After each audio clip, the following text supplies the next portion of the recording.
We here at Dungeons & Pop are celebrating over 2 years of podcasting and are having a dice giveaway. If you go to our Twitter at DungeonsPop and you retweet our giveaway post, you get 1 entry.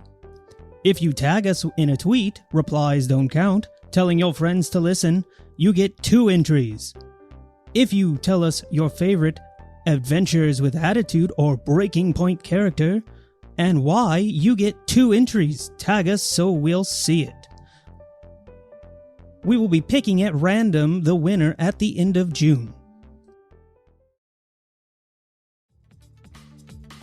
Greeting listeners, and welcome back to another episode of Fictional Heroism. In our last episode, the Dad Squad started their investigation of the mall with Marcus finding a strangely realistic zombie puppet that shocked him horribly, as well as Cal noticing some missing dolls. The quality for this episode is, we did our best.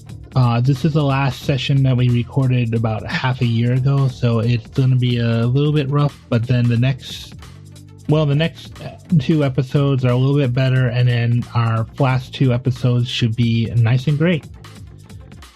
Our promo for this week is This Is Y'all Come Back, a wonderful fictional representation of a town in America that's a little bit strange, but a great place to live, and you just want y'all to come back.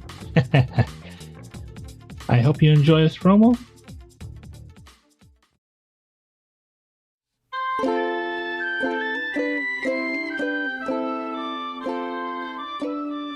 From the middle of a donut-shaped island in the middle of a lake comes a podcast about the small miracles and big hearts of small-town life. I'm Yalcombec's fire chief and town historian, Gil Gilman. And I'm our superintendent and coroner, Baby Smith Jones Johnson. That first guy you heard? He's our new mayor. And we recruited him to help us save our town and start a podcast. You see, the state is trying to strip us of our status as a town. And while Mayor Manny has a lot to learn about the town and fashion, together, we can show the world why Yalcombec deserves its place. This is a place where friends make each other casserole and hold hands to scream at eldritch spirits. This is a place where cats hold public office. A place where children can strive for glory in the Little Miss Cornhole competition. This is Y'all Come Back. Yalcombec. Oh, sorry. This is Yalcombec. No, Manny, say it from the gizzard, like we practiced. This is Yalcombec. Listen to This Is Yalcombec wherever you get your podcasts.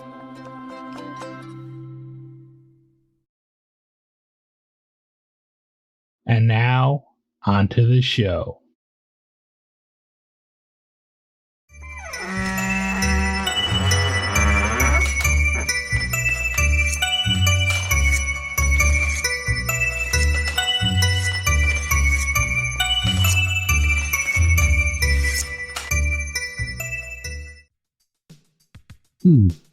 Cal will, call it to, is it Marcus? Yeah, Marcus. Looks like a couple stuffed toys missing here. And he looks down and he's like, well, it appears you're right, although, if they look anything like that last horror that just walked by, I don't know why anybody would pick them up. Yeah, they are pretty. Are these ugly looking to me? They're Muppet quality. They're not a zombie. Okay. I mean, I think you would say. They're like just different animals. Well, I mean, he's comparing to the really weird one that just went walking by. That's all. Yeah. Yeah, these are they're kind of ugly. Not as ugly as that other one, though. Agreed. Oh. I think we might want to figure out perhaps the owner of the shop, or at least the one who distributed these dolls, might be able to tell us recent customer list, perhaps. Yeah. So is this display part of the shop? The display is just part of the train ride. Oh, okay. So it's not. He wouldn't have sold a couple of these. Yeah, he wouldn't have sold a couple of these. These are just They're just displays there. It's just Decorations. Yeah. Okay. Oh, it's like, Like a the display. Christmas village, and Yeah. there's this big pile of stuff in the middle, and this train is going around like the outside. Yeah. Yeah. It's just not Christmas, but Yeah. Hmm. I think my character would be trailing it, would be following it to just logically the origin of where did this particular toy even come from? We'd have to figure that out. Well, luckily Sally did tell us that where her son got the doll from. Oh yeah, the shop, the certain shop. Yeah. We just haven't gone over yet. Not yet. The Morgan toy store. Hmm. And observing this and seeing it, unless we pick up anything more obvious, I think Marcus would step up and kind of jerk his head towards the farther end of the mall, say, well, should probably check out the place where they found these to begin with. Yeah, read my mind. Let's head on over. Okay, and as you guys leave, start to head back to Claymore, read me a bad situation. Dun dun dun. I don't like the way you said that, but okay. I really don't, but okay. I think Susanna would be proud. Yes, although I think she takes much more pleasure in it. She literally is an energy vampire. She sucks up all the optimism we have and just crushes it. Which is always fun whenever bad things happen, because then That's an interesting choice of words. 1, 2, 3, 3 hopeless hunters. So on a read a bad situation, Cal has a 10.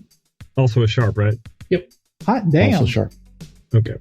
Let me try this. If it will come up. Okay. So I'd imagine Cal, as we're heading towards the store, is just casually looking around at the how this mall has been built and maintained, and just looking for things that are a little off.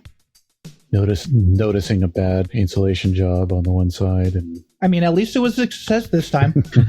some shoddy maintenance work, and I think Marcus, as he's going through, is trying to appear casual and collected, but with his 7 mixed success, he can, in the back of his mind, I think his supernatural side might be trying to tell him, there's something a little off in here. Okay, you got 1 question and 3 questions. Quiet, Grandpa. You chose to sleep on the floor. That's my dog, sorry. I was going to say, for the listeners who haven't heard that one from our friend Podcast Natural Fun, Grandpa is Sean's dog. We're not talking about an old man sleeping on the floor. okay. So I'd like to ask: are there any dangers we haven't noticed here? Always a good question. That's an interesting question. I guess I have a hold 3, but I'll just ask the 1 for now.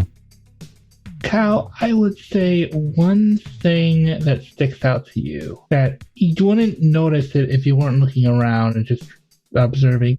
You don't see them move, but you just get like the sensation you're being watched. And as you're looking around, it's not by people. Like there's some of these other shops have stuffed animals and stuff. And just like whenever you're looking around, they're looking right at you. Like those paintings where the eyes follow you. Mm-hmm. All the time. So would you like me to ask the other 2 questions now, or hold on to them for a bit? You can, as on a hold, you can use them as long while you guys are still in the mall. So you can, Oh, I see. Okay. at least that's my understanding of hold. Yep. Yeah, you can keep them, or usually in arguing, you can keep them for later, or you can spend them. Mm-hmm. I'll go with. There's not a painting of a 13th century warlord, is there? Vigo. Oh, good. Somebody got. Yeah, I was gonna say somebody got the reference. Good. Yeah. There isn't a painting, Oh God. but you see an antique shop. There is a Muppet that looks very much like a 13th century warlord. Oh, God. What? What shop is that? Who is selling what from what? Oh. I swear to God, if the shopkeeper's name in that one is anything like Vlad or Alucard or Dean, no, and he's selling a Vigo the Carpathian Muppet, I'm going to come to Arizona and smack you. I mean, I don't know. It could be nothing else, and you think it's nothing, and then like, oh, my name is Lestrade. Yes, I own this shop. My name is Lestrade. Oh, yeah. No, the name of the shop is the Tsar's Treasure. And there's also like a marionette puppet of an Eastern dragon kind of circling the other puppet. Okay, at least the Eastern dragon makes sense. The other one makes no sense whatsoever. So I might point this out to Marcus. He just point at this odd shop and these Muppets, and you ever seen something like this before? He's looking around, he's looking at this, and then he's also remembering that weird one that went walking by a few minutes ago, and he's like, I've seen a lot in my time, but I don't think I've seen anything quite as horrifying and quite the same way as that. Stare at these things for a minute or two, see if anything moves, or I see any other oddities going on with these things. Not offhand, you're not seeing anything move, just the same, but it's still the same. It's just weird. They're almost always looking at you. Dark, soulless button eyes. Okay. And hey, there's a reason there's a million horror movies where the doll is animate and right, haunted, because they're creepy anyway, and they become 10 times more when they're alive. So I might ask now, what is the biggest threat? Oh. I don't like those sounds, Sean. I hit a good one, didn't I? That's the sound of someone trying to not give away the entire mystery, but just tease you about what's to come. I always like those. I would say as you guys enter the shop, the sleaziest... I had one question, by the way. Sorry. Go ahead. That's okay. Just as we're entering the shop, my character is going to wonder, what is most vulnerable to him? That is what he wants to know. Also a good question. Yep. Because he is, let's just say he has more in the arsenal than meets the eye. I would say a lot of stuff in this shop is very vulnerable to you. Glass everywhere. Okay. Yeah, glass everywhere. A lot more elaborate, cheap crystal. But yeah, I actually have a picture for this character. I just got. Wait, no, actually no. I'd have to crop that. There's a young man in a suit, brown hair, cropped. He's like, hello. Have you come to purchase one of my wares? I'm the great Anton Morrigan. I think kind of under his breath, or at least internally to himself, Marcus might be just be like, we most certainly have not. Not that he would say that within earshot of the guy because it's his shop, but he's like, he's a little creeped out by the Vlad and the other puppet. He doesn't know if the other puppet came from here, but even after what he's seen, it's a little creepy. Cal pulls out his notepad. John is trying not to ask, is the Frogurt cursed? Cal will pull out his notepad and write down Anton's name. And he's not that kind of creepy old man. He's more Grunkle Stan if he was a super villain feel. Good times. Well, to be blunt, no. We're actually here as private investigators. We've been sent to look into the missing boy. I'm sure you've heard about that. And he thumbs out towards the mountain of spooky dolls and the train that goes around it. Yes, the young boy. It's a shame. I was so glad to get Rascal home. These dolls are, well, it's a sad story. Rascal? Yeah, the Rascal the Ouch, or at least the other one, and he he walks back and he brings forward this scruffy green furred creature with black eyebrows, has mud stains on it. Screw the grouch. Are the mud stains actual mud stains, or are they part of the design? They're part of the design, but they're painted. Okay. Because that would have been gross otherwise. It was a much more realistic looking Oscar the Grouch, let's put it that way. Right. Where, in relation to the crime scene, is this shop? Let me look at the map. I ask because I want to see, from where we're standing in that shop, what can we see of the crime scene? Could he have seen the kid disappear? That sort of thing. I would say he is in... Let me ping you guys. He's over here. Okay, so you couldn't have seen it. Also, the creepy shop is here. Yeah. Okay. The one with the Vigo doll. So we're going to have to check him out. Yeah. Did you happen to notice anything odd lately? I mean, aside from, the boy being kidnapped. Oh, there's been a lot going around. I'm just glad the children are finding happiness in Mr. Boyd's legacy now, even though I wish he would have been alive to see it. Now that's a name that's tickling the back of my mind, but I can't seem to place it. Oh, Thomas Boyd, the famous puppeteer. Right, Thomas Boyd, the famous puppeteer. Yeah, he had a heart attack a couple weeks back. A couple weeks back? Crying shame. But at least I was able to find his wares a new home, and I've been working to find them new homes of their own for children that will love him as much as he loved them. You just sell them out of this shop? With what the guy says about purchasing his wares, I think Marcus, coming from his family, knows a thing or two about the legal transition between ownership of merchandise and so he's gonna step up and says, well, I mean, did you happen to know Mr. Boyd personally? Because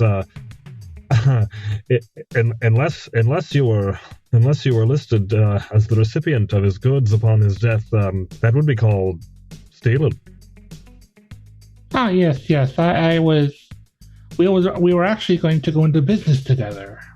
My special effects, and he takes a moment, and he literally drops the smoke bomb. What? Disappears, and he's like, and you hear him right behind you, combined with his skills at the puppetry to reopen the theater. And this as John swings around at this, can I read a bad situation? Yeah. Do I have anything special? I can roll cool instead of sharp. Did I ever get anything for that? Okay, yeah. Oh, yeah, that's what I was going to say. What was it? I'm sorry about that, Rob. Biggest threat. When you walked into the shop with the others, you're in a store filled with stuffed animals, and the feeling has not gone away. You kind of feel surrounded at the moment, but you don't know why, because you haven't seen them do anything yet. Would this to him feel a lot like entering a truly haunted house type of thing? Yeah. So it's a haunted mall right now for his mind. Yeah, I think you get kind of a feeling like you get the same kind of feeling you had when you went in the haunted house. Okay. And first met your new compatriots in the Dad Squad. That's what it's going to be. That's what the name of the group is going to be when I post the episode. Unless you guys come up with a better one. I still find it hilarious you consider it a Dad Squad when the fact is that my character is not married, nor does he have any immediate family to which he is a father, so... Yeah, but we have the dad bods. We're all about 40-ish. Yeah. I suppose, although I think I am... and we're all Caucasian, so we're like we're like the suburban dad squad. Yes, but I like to think my character thinks of himself a bit more highly only because he dresses better than either of you two. Yeah, that's fair. Of course. I mean, that's not going to hurt John's feelings, but, Okay. I know, but I've creeped you guys out and no one's even taken any harm yet. Yeah. That just means you're a good keeper. You got the atmosphere going. see, this is one of those moments when the lights go out and we're going to be investigating this, and then all the puppets are just going to come to life and attempt to strangle us to death or something, because it's going to be an evil Toy Story scenario. Well, you do know Sean's a big fan of Five Nights at Freddy's, right? Yes, I'm aware of that. I'm trying not to grin too much. I'm trying not to do the Susanna grin. No one can do the Susanna grin, but she can. But I will say our best... Well, I mean, that's why we call it the Susanna grin. Fair point. I still say our best moment was us completely having to make her redo an entire fight sequence because we basically broke time. It was so amazing. Yeah, I love how she was unprepared for that plan. It was. I really wish you guys were videoing it and there was a capture of her face. I would have loved to have seen that. What we'll have to do is I'll have to ask Hannah to look too, because we had in our own secret planning group on Facebook, when we had this idea, there's this whole massive text train where we're just going back and forth. Is it going to work? Do you think it's going to work? I don't know. Is it going to work? What if we try this? Well, we got to try. And then it's just the three of us going, okay, we're doing this. We have the plan and we really hope it works. And then even the day before and hours leading up to it, it was crazy. Oh, that's a good I love it. beat a bad situation, Eric. Yeah, it's real good. Yeah. That 5 there really helps. Note the utter joy in my voice at this. It does remind you, make sure to mark experience. This is true. And I did. As you turn around, you bump into the cabinet next to you, and one of the dolls falls off the cabinet and smacks into your face. And no chance I can catch it? Well, it's a failure. Well, I mean, it was a failure to notice, but this is something different. Anyway, it smacks me in the face.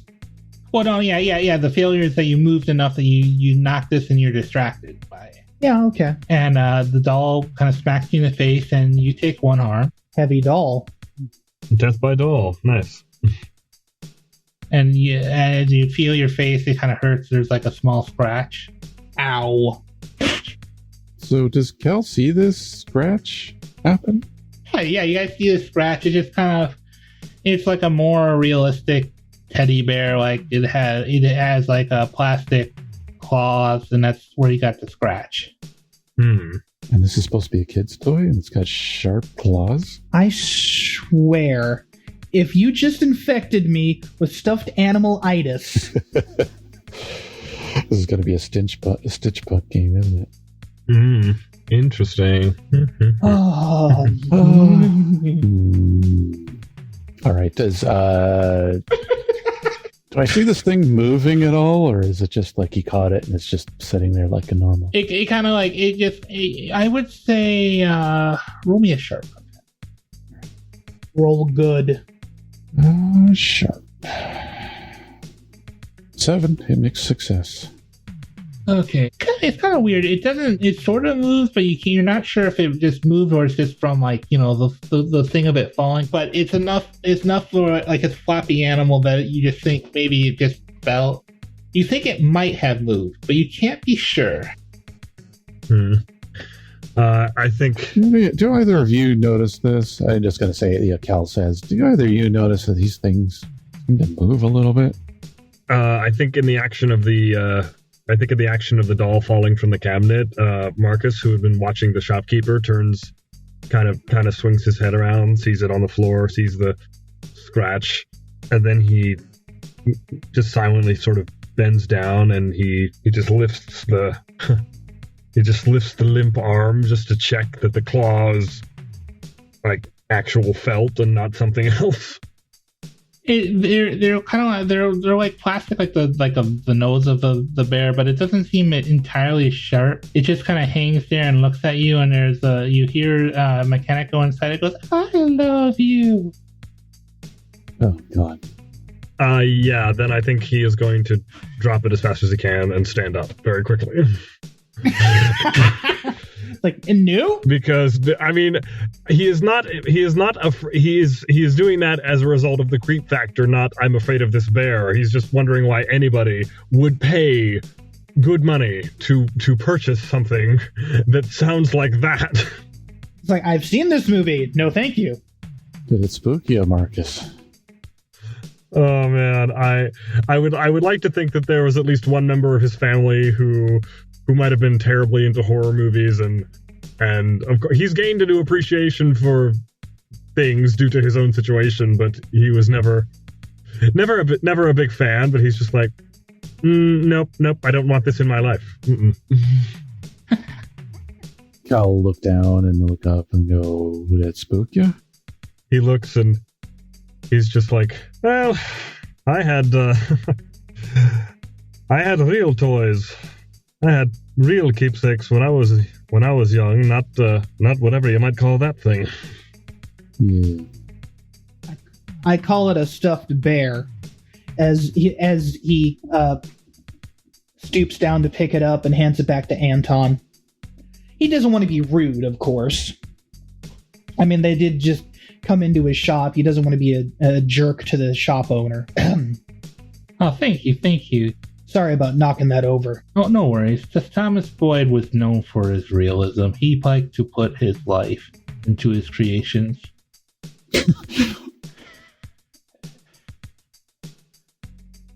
The true marks of any craftsman. Just for flavor, Marcus is just going to do like a slow head turn towards him and kind of stare, because I think he caught on to the phrase, put life into his creations. You and everyone else. Yeah, I think when he said that, I think Cal would raise an eyebrow when he hears his life mention. Anton just smiles and tilts his head slightly. It's kind of creepy. Adjusting his tie and giving kind of a sharp cough, he goes, I think we've wasted enough of your time. Thank you. Gentlemen, shall we? We have another shop to investigate. No, thank you for your time. It's always good to see someone appreciate his work. And he smiles. And John gives him finger guns and gets out of the store. Yeah, I think Marcus doesn't even say anything. He just turns a heel and like he was going to continue questioning him, but after that he's just like, no. Yeah, Cal will just be like, all right then, and just walk right on out. Once outside the store, John looks at his two compatriots. He goes, so, that creep you out too? And how?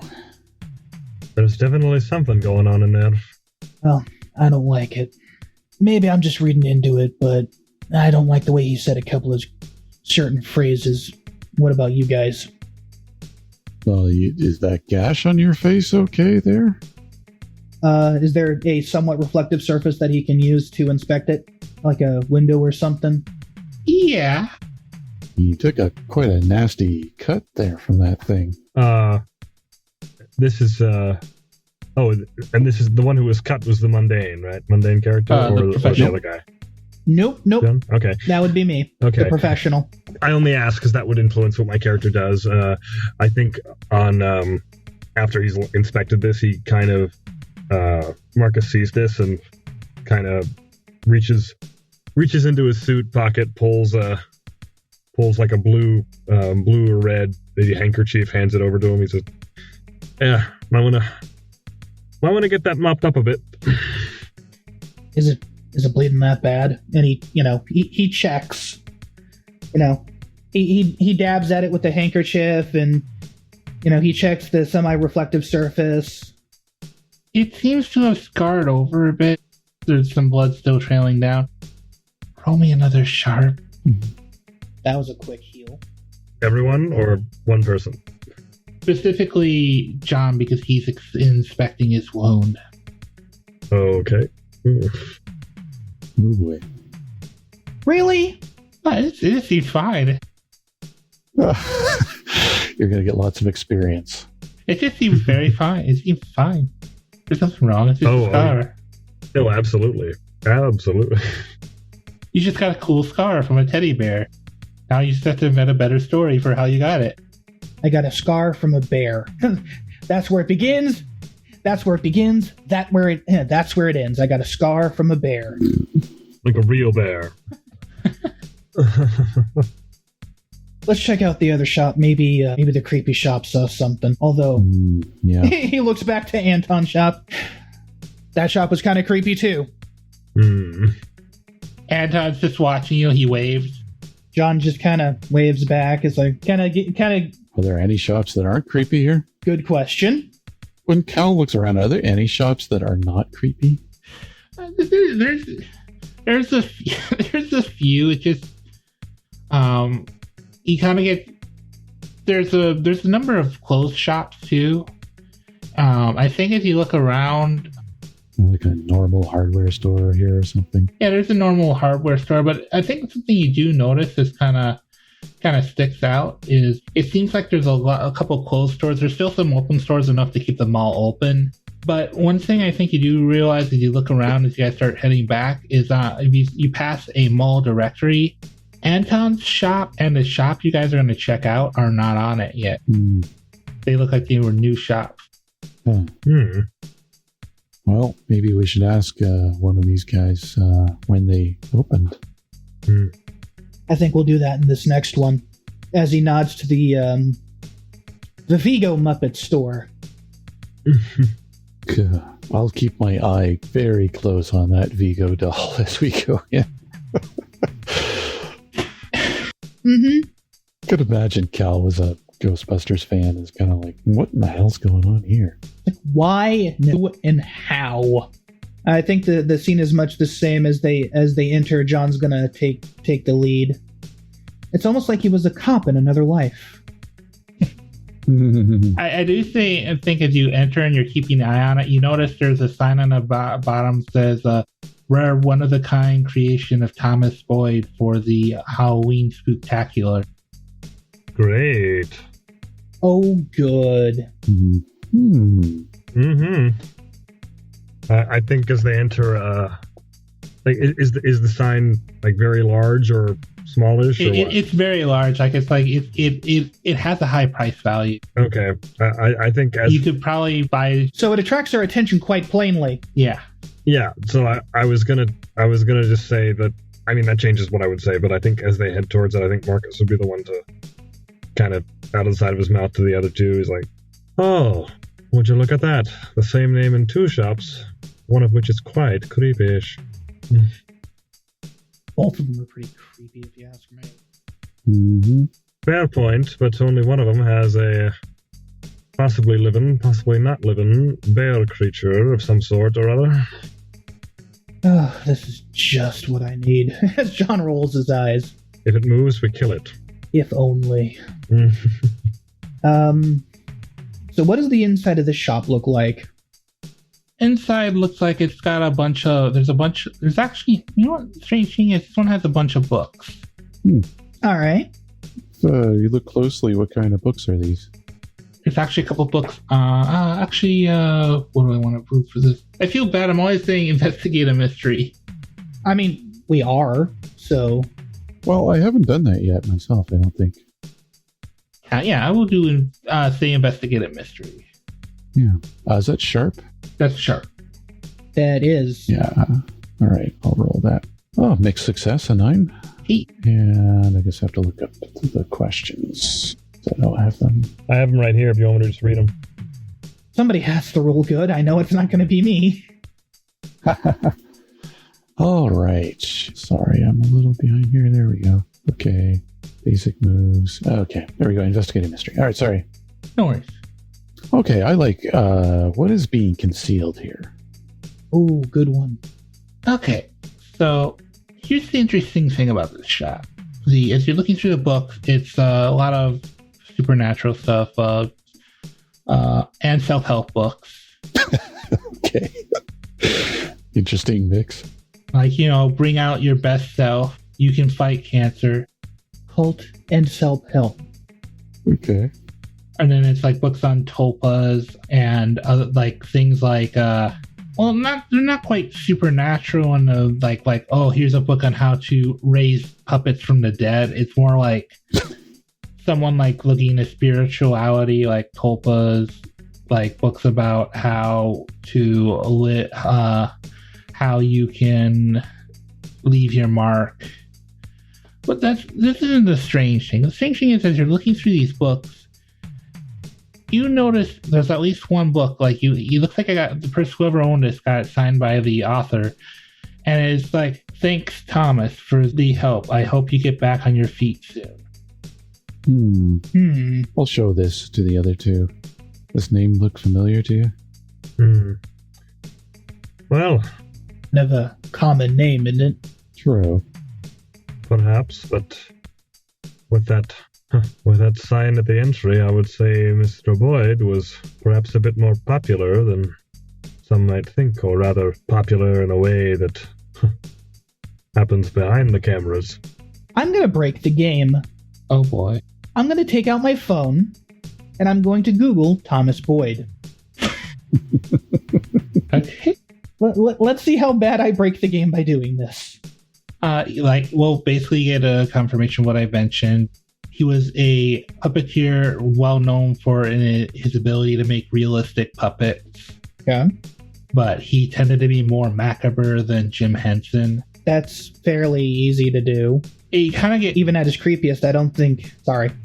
It's kind of like you know that movie that came out about like the puppets where it's like all profanity and stuff, like the puppet cop with a human partner.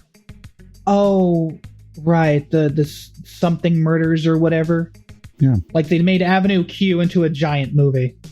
Yeah, it's basically like that. If someone had done that at the same time Jim Henson was becoming popular.